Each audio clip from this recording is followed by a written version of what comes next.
abidkay ku jari maayo. عليكم ورحمة الله تعالى وبركاته. سوري أصحابتي أنا تكوج الله هو ألعبتني دي أبغى جاهز. أوجد أنا ماشي محكي سنة مرة واحد قلف كده كره يوحاسنا حاقين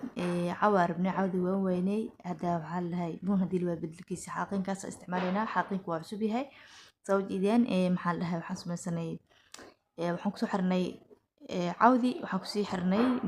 مريا استعمالنا وحواي لو مرة mid oo buluugay mid cadaan ah isticmaal rabnaa insha Allah alaabtan yar waxaa la lahaa 2 in 1 waxa waaye marna fruitiska ku rido maxaa la lahaa fadhigaaga dhigo marna waxaa la lahaa maxaa la lahaa masaf ka dhigo oo soortu ku haadsan lahaa marka tolmada atolno hada cadaankiina noo dhamaaday buluugiya maxaa la lahaa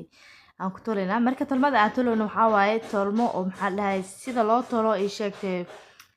maxaa lahay qaboojiyaha ama caag dahaarka asaasa u tolina kadibna tolmadii waan joojinay hadda waxaan rabnaa maradan korashadka inaa uu ku dhajino meesha waxay ka leedahay qoortaas marka waa ka jaraynaa korashad oo fanaanad camal ahayd waaye waan ka jarnay qoorti kadib meesha qoorta aan ka jarnay waa isku xirnay kadibna dhexdani waxaa waaye waan ka toolnay kadib waa kaas hadda afaaraan quruxda badan kusoo baxday inaba caadi maahan waxaa waaye 2 in 1 waxaa waaye haddaa rabtid ku haadso maxaa lahay badarka haddaa rabtidne maxaa lahayay ku shubo fruitiskaaga marka maxaa lahay wax kasto ah ku qabataa lahaa alaabtan haddii aad nagu cusub tahay maxaa lahay subscribe noo saar gamalaalka on ka dhigo live